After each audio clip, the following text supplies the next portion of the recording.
കോട്ടയത്ത് നിന്ന് പെട്ടിയും പാക്ക് ചെയ്ത് എറണാകുളത്തേക്ക് വന്നപ്പം എൻ്റെ മനസ്സ് മൊത്തം ഇതായിരുന്നു.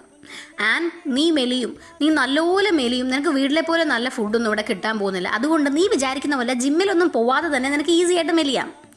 പക്ഷേ ഞാൻ എത്തിപ്പെട്ടതോ ഏറ്റവും നല്ല ഫുഡ് കിട്ടുന്ന ഒരു സ്ഥലത്ത്.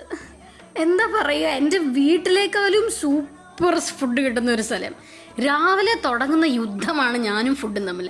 രാവിലെ ഇടിയപ്പത്തിൽ തുടങ്ങി ഉച്ചയ്ക്ക് ചോറും ചെമ്മീൻ കറിയും തോരനും ഒക്കെ കൂട്ടി വെട്ടി വിഴുകി കഴിഞ്ഞ് വെറുതെ ഇരുന്നപ്പോൾ എന്ത് കഴിക്കുമെന്ന് ഓർത്തപ്പം വെള്ളത്തിലിട്ട് 2 ബദാം കണ്ട് അതും തൊലിയൊക്കെ പൊളിച്ച് ചവച്ചരച്ചുകൊണ്ടിരുന്നപ്പോഴാണ് എൻ്റെ ഫ്രണ്ട്സ് വിളിക്കുന്നത് ഓടി വന്നു കഴിഞ്ഞാൽ കുറച്ച് കപ്പയും ചിക്കൻ കറിയും കഴിക്കാമെന്ന്. പിന്നെ ഒന്നും നോക്കിയില്ല, നേരെ കെട്ടി ഒരുങ്ങി അങ്ങോട്ടേക്ക് വെച്ച് പിടിച്ച് അവിടെ ചെന്ന് നല്ല സൂപ്പർ കപ്പയും ചിക്കൻ കറിയും ഒക്കെ കഴിച്ചു കഴിഞ്ഞപ്പോഴത്തേക്കും അവിടെ നിന്ന് കുറച്ച് പോപ്കോണും ചവച്ച് തിരിച്ച് വീട്ടിലെത്തിയപ്പോഴേക്കും ദേ ഇരിക്കുന്നു എൻ്റെ ഡിന്നർ, പത്തിരിയും മുട്ടക്കറിയും. വാവ്, ഇങ്ങനെ പോയി കഴിഞ്ഞാൽ നീ കുറേ മെലിയും. നോക്കിയിരിക്കും.